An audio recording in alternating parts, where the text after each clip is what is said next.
کیا آپ جانتے ہیں ربیع الاول کا مہینہ صرف ولادت مصطفیٰ صلی اللہ علیہ وسلم کی خوشی کا نام نہیں، بلکہ یہ وہ مہینہ ہے جو ہمیں یاد دلاتا ہے ہمارے نبی صلی اللہ علیہ وسلم صرف نبی نہیں بلکہ آخری نبی ہیں۔ جی ہاں، اس مہینے میں جہاں ہم حضور صلی اللہ علیہ وسلم کی ولادت کی خوشیاں مناتے ہیں، وہیں ہمیں یہ اعلان بھی تازہ کرنا چاہیے کہ ختم نبوت ایمان کا سب سے بڑا ستون ہے، اور یاد رکھیے ختم نبوت کے بغیر ایمان ادھورا ہے۔ ناظرین کرام، دنیا میں لاکھوں پیغمبر آئے، حضرت نوح علیہ السلام، ابراہیم علیہ السلام، موسیٰ علیہ السلام، عیسیٰ علیہ السلام، سب اپنے وقت پر دین حق لے کر آئے، مگر جب اللہ کے محبوب صلی اللہ علیہ وسلم تشریف لائے تو ان کی آمد نے نبوت کے دروازے کو ہمیشہ کے لیے بند کر دیا۔ اب صرف اور صرف حضور صلی اللہ علیہ وسلم کی شریعت باقی رہے گی۔ ربیع الاول کی خوشی کا اصل پیغام یہی ہے کہ ہم اس نبی کے امتی ہیں جو آخری نبی ہیں، وہ نبی جن کی رسالت مکمل، دائمی اور قیامت تک قائم ہے۔ اسی لیے جب ہم ربیع الاول مناتے ہیں تو ہمیں ختم نبوت کا عہد بھی تازہ کرنا چاہیے، کیونکہ یہ ایمان کی بنیاد ہے اور اس پر کبھی سمجھوتہ نہیں کیا جا سکتا۔ ناظرین کرام، ربیع الاول عربی کا لفظ ہے جس کے معنی ہے پہلی بار۔ سوچیے، اللہ نے اپنے محبوب صلی اللہ علیہ وسلم کی آمد کے لیے موسم بہار کو منتخب کیا تاکہ دنیا کو یہ پیغام دیا جا سکے کہ نبی صلی اللہ علیہ وسلم کی آمد انسانیت کے لیے ایک بہار ہے۔ ناظرین، یہ بات سمجھنا بہت ضروری ہے کہ نبی اکرم صلی اللہ علیہ وسلم کی آمد صرف ایک نبی کی آمد نہیں تھی، بلکہ دراصل نبوت کے سفر کا اختتام بھی تھا۔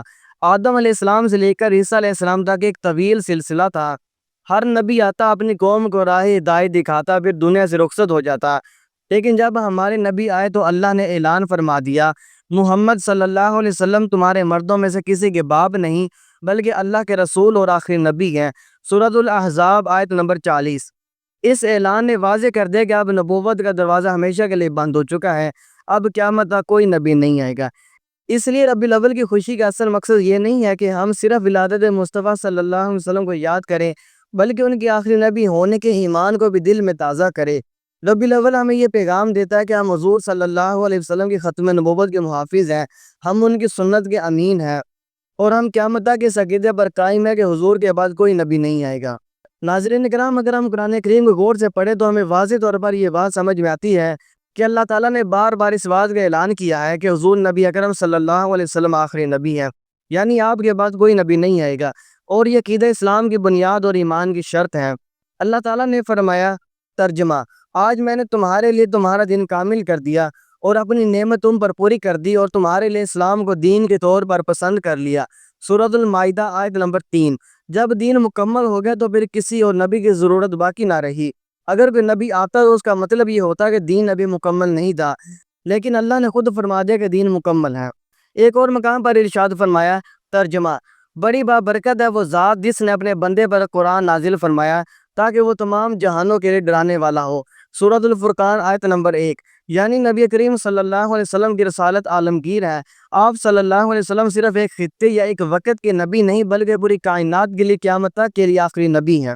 ناظرین اکرام، یہ قرآنی دلائل ایک ہی بات پر متفق ہیں کہ نبی کریم صلی اللہ علیہ وسلم اللہ کے آخری نبی ہیں۔ یہ عقیدہ ایمان کا حصہ ہے، اور جو اس پر ایمان نہیں رکھتا وہ مسلمان نہیں رہتا۔ لہٰذا ربیع الاول کے اس بابرکت مہینے میں ہمیں یہ عہد کرنا چاہیے کہ ہم ختم نبوت کے عقیدے کے محافظ بنیں گے، اور ہم دنیا کو یہ پیغام دیتے رہیں گے کہ ہمارے نبی صلی اللہ علیہ وسلم ہی آخری نبی ہیں۔ ناظرین کرام، قرآن کے بعد سب سے بڑی دلیل ختم نبوت پر خود رسول اللہ صلی اللہ علیہ وسلم کی احادیث ہے۔ آپ نے بارہا اس حقیقت کو بیان فرمایا کہ آپ ہی آخری نبی ہیں، آپ کے بعد کوئی نبی نہیں آئے گا۔ یہ بات اتنی واضح اور دو ٹوک ہے کہ اس پر ایمان رکھنا اسلام کا لازمی حصہ ہے۔ حضور صلی اللہ علیہ وآلہ وسلم نے فرمایا، میرے اور مجھ سے پہلے آنے والے انبیاء کی مثال ایسی ہے جیسے ایک شخص نے محل بنایا جو مکمل اور حسین تھا، مگر اس میں ایک اینٹ کی جگہ خالی تھی۔ لوگ آتے اور دیکھ کر حیران ہوتے اور کہتے کہ یہ اینٹ بھی لگا دی جاتی تو عمارت مکمل ہو جاتی۔ نبی کریم صلی اللہ علیہ وسلم نے فرمایا، وہ آخری اینٹ میں ہوں اور میں خاتم النبیین ہوں۔ صحیح بخاری اور صحیح مسلم۔ یہ حدیث بالکل واضح ہے کہ آپ صلی اللہ علیہ وسلم کے بعد نبوت مکمل ہو گئی، یعنی آپ صلی اللہ علیہ وآلہ وسلم آخری اینٹ ہے جو پوری عمارت کو مکمل کرتی ہے۔ حضرت ابو ہریرہ رضی اللہ تعالیٰ عنہ سے روایت ہے کہ رسول اللہ صلی اللہ علیہ وآلہ وسلم نے فرمایا، میری اور انبیاء کی مثال ایسے ہے جیسے مجھے سب پر فضیلت دی گئی ہے اور مجھے سب سے آخر میں بھیجا گیا ہے۔ مسند احمد۔ یعنی آپ صلی اللہ علیہ وآلہ وسلم سب سے افضل بھی ہیں اور سب سے آخری بھی ہیں۔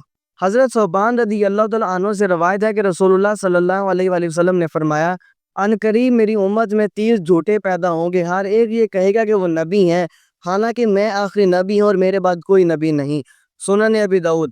یہ حدیث نہ صرف ختم نبوت کی وضاحت کرتی ہے بلکہ یہ بھی بتاتی ہے کہ قیامت کے قریب جھوٹے نبی پیدا ہوں گے، یعنی جو بھی نبوت کا دعویٰ کرے گا وہ جھوٹا ہے۔ رسول اللہ صلی اللہ علیہ وسلم نے فرمایا رسالت اور نبوت ختم ہو گئی ہے، میرے بعد نہ کوئی رسول ہوگا نہ نبی۔ جامع ترمذی۔ یہ اعلان بالکل دو ٹوک اور آخری فیصلہ ہے۔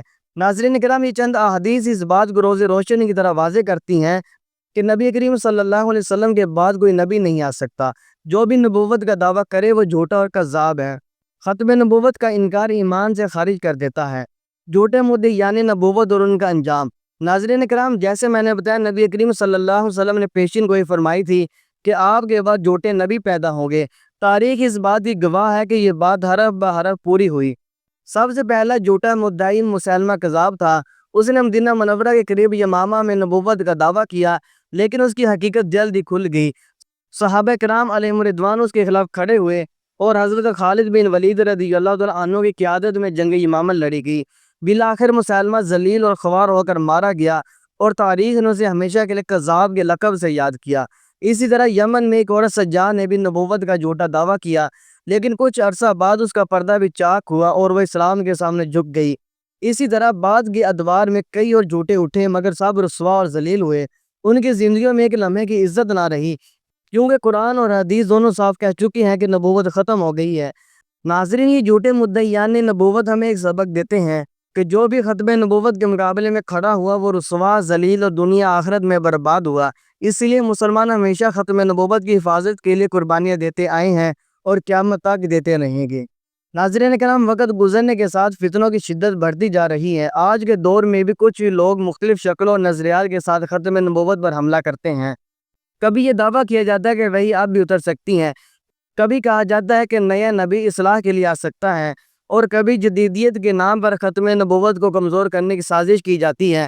یاد رکھیں، یہ صرف ایمان کا نہیں بلکہ بقائی امت کا مسئلہ ہے۔ اگر ہم ختم نبوت پر ڈٹ جائیں تو امت متحد رہتی ہے، لیکن جب اس میں درار پڑتی ہے تو دشمن کو رستہ ملتا ہے۔ ہماری ذمہ داری یہ ہے کہ ہم گھروں میں اپنی نسلوں کو ختم نبوت کا عقیدہ سکھائے، سوشل میڈیا پر اور اپنی زبان سے اس پیغام کو پھیلائے، اور جہاں بھی ختم نبوت کے خلاف کوئی سازش ہو اسے دلیل اور عمل دونوں سے ناکام بنائیں۔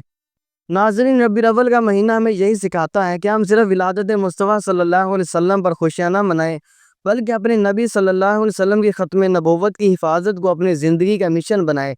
یقین مانیں، یہی وہ کام ہے جو ہمیں دنیا اور آخرت میں کامیاب کر سکتا ہے۔ ناظرین کرام، یاد رکھیں جو حضور کا سچا امتی ہے وہ کبھی ختم نبوت پر سمجھوتا نہیں کر سکتا۔ اسی لیے ہر مسلمان کا فرض ہے کہ وہ اپنے ایمان، اپنی نسلوں اور اپنی سوسائٹی میں ایسے پیغام کو زندہ رکھے۔ آئیے آخر میں دعا کرتے ہیں کہ یا اللہ ہمیں سچے عقیدے پر قائم رکھ، ہمیں ختم نبوت کا محافظ بنا اور نبی کریم صلی اللہ علیہ وسلم کے سچے غلاموں میں شامل فرما، آمین۔ اگر آپ کو یہ ویڈیو پسند آئی ہو تو اسے لائک اور شیئر کریں تاکہ یہ پیغام زیادہ سے زیادہ لوگوں تک پہنچے۔ ہمارے چینل کو سبسکرائب کرنا نہ بھولیں تاکہ آپ کو ایسے ایمان افروز موضوعات پر ویڈیوز ملتی رہیں۔ اللہ آپ کا حامی ناصر ہو۔ السلام علیکم ورحمۃ اللہ وبرکاتہ۔